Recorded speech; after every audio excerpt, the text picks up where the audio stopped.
اللہ تعالیٰ نے قرآن مجید میں قیامت کے دن کو یوم التناد کہا ہے.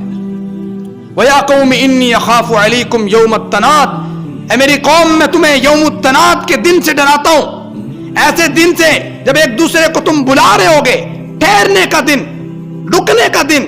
اللہ تعالیٰ نے جب قیامت کا دن ہوگا نا، دو ہی وقت ہیں جہاں پہ انسان نے رکنا ہے، جہاں پہ انسان نے ٹھہرنا ہے. ایک یا تو اللہ کے سامنے، اور یا پھر اپنا جہاں پہ اس کی جگہ ہے جنت میں یا جہنم میں. یہ دو مواقع ہیں جہاں پہ انسان نے کل قیامت کے دن مرنے کے بعد ٹھہرنا ہے.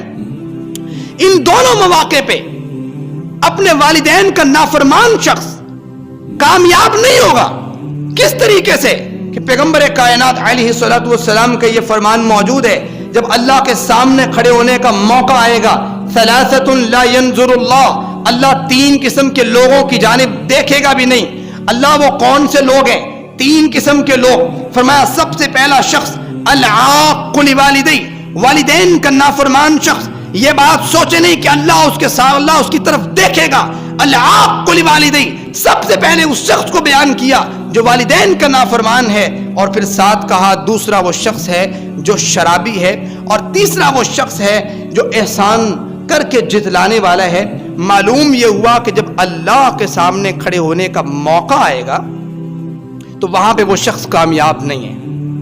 حضرات دوسری جگہ جنت یا جہنم، وہ شخص جو اپنے والدین کی نافرمانی کرنے والا ہے، وہ اس بات کو چھوڑ دے کہ اللہ کی جنتوں کا مہمان بنے گا، کیونکہ پیغمبر کائنات کا یہ فرمان موجود ہے، لا يدخلون الجنہ ثلاثہ، تین قسم کے لوگ جنت میں داخل ہونے کی سوچے نا.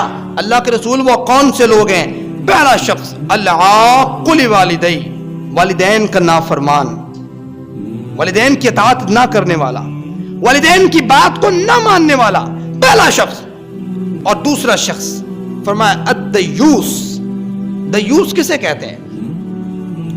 ایسا شخص جس کی بہنیں، جس کی بیٹیاں، جس کی ماں بازاروں میں، گلیوں میں گھومے پھرے، لوگ غلط نگاہوں کے ساتھ انہیں دیکھیں اور اس کے کان پہ جوں تک نہ رینگے، اسے اسلامک ٹرم سے دیوس کہتے ہیں.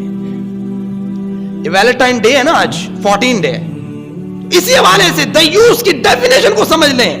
تو فرمایا دیوس، ایسا شخص تو دیوس ہے جس کو اپنے والدین کی جو بے حیا بن جاتا ہے، جس کو عزت کا پتہ نہیں ہوتا، جس کو حیا کا پتہ نہیں ہوتا، جس کو یہ نہیں پتا ہوتا کہ میں نے اپنے والدین کو، میں نے اپنے بہن بھائیوں کو، میں نے اپنی بہنوں کو، میں نے اپنی ماں کو، میں نے اپنی سسٹر کو، اپنے گھر والوں کو کس طریقے سے پردہ کروانا ہے، کس طریقے سے معاشرے کی گندگی سے بچانا ہے. فرمایا دیوس قسم کا جو شخص ہے وہ بھی نہ سوچے کہ اللہ اسے جنت کا مہمان بنائے گا.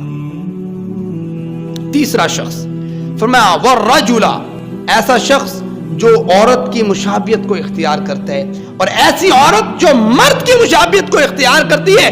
ثلاثۃ لا يدخلون الجنہ، یہ تین قسم کے لوگ جنت میں داخل نہیں ہوں گے. حضرات یہ والدین کے ساتھ جو انسان کا ریلیشن ہے، تعلق ہے، یہ روزانہ کا تعلق ہے اور بڑا اہم تعلق ہے. انسان بہت سے مواقع پر ایسی سی بات کر جاتا ہے کہ والدین کے دل کو، والدین کو دکھ پہنچتا ہے اور بات بڑھ جاتی ہے اور تعلق ٹوٹ جاتا ہے. انسان مال کی وجہ سے، اولاد کی وجہ سے، بیوی کی وجہ سے والدین کو برا بھلا کہہ بیٹھتا ہے، جبکہ قرآن اور حدیث ہماری رہنمائی کیا کرتی ہیں. آئیے اللہ کے رسول کا یہ فرمان سنیے گا. فرمایا جناب ابو ہریرہ رضی اللہ تعالیٰ عنہ اس حدیث کے راوی ہیں، صحیح المسلم میں 311 نمبر کے تحت موجود ہے. فرمایا اللہ کے رسول نے رغم انفہ، 3 مرتبہ کہا رغم انفہ، اس شخص کا ناک خاک آلود ہو. اس کو آپ پنجابی میں یا اردو میں آپ اس طرح کہیں گے کہ جیسے ایک بندہ کہتا ہے نا، بھائی تیرا کوئی حال نہیں ہے، تیرا کوئی حال نہیں ہے، تیرے سے یہ کام نہیں ہوا.